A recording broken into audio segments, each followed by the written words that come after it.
আসসালামু আলাইকুম রহমতুল্লাহি তাআলা ওবারাকাতুহু। Welcome back to my channel অবিরাম অফ্রন্থ ভালোবাসা MSMB স্টাডি পয়েন্টের পক্ষ থেকে সুপ্রিয় 18তম নিবন্ধনের রিটেন রেজাল্ট প্রত্যাশী ভাই বোনেরা, আপনাদের জন্য গুরুত্বপূর্ণ একটি আপডেট নিয়ে হাজির হলাম।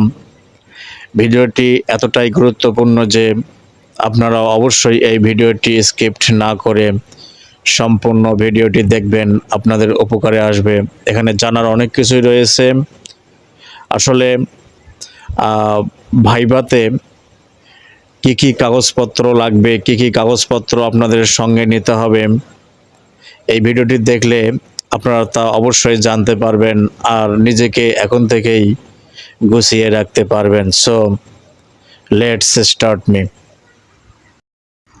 18তম ভাইভা পরীক্ষার জন্য যে সকল কাগজপত্র অবশ্যই প্রয়োজন হবে তা বর্ণনা করা হলো।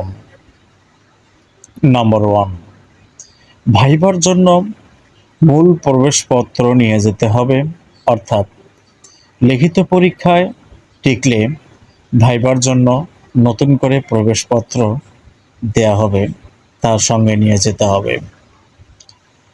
সকল সনদের মূল কপি, SSC, HSC ও অনার্সের মূল সনদ সঙ্গে নিয়ে যাবেন।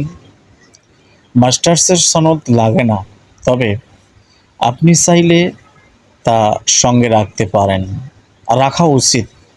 বাই চান্স তারা কেউ চেয়ে বুঝতে পারেন।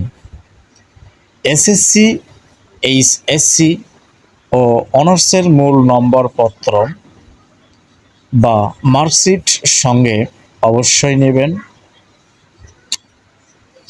জাতীয় পরিচয়পত্রের মূল কপি অবশ্যই সঙ্গে রাখতে হবে, তবে সার্টিফিকেট ও জাতীয় পরিচয়পত্রের সাথে আপনার নামের মিল থাকা অতীব জরুরি, নয়তোবা আপনাকে তারা অ্যালাউ করবে না ভাইভাতে।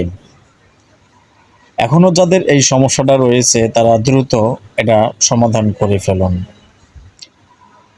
নাগরিক সনদপত্র ও চারিত্রিক সনদপত্র সঙ্গে নিয়ে যাবেন। এছাড়াও সঙ্গে নিয়ে যেতে হবে আপনার হাসিমাখা মুখ এবং পরিষ্কার পরিচ্ছন্ন পোশাক পরিচ্ছদ এবং কিছু বেসিক জ্ঞান NTRCA সম্পর্কে। ওকে, থ্যাঙ্কস টু অল।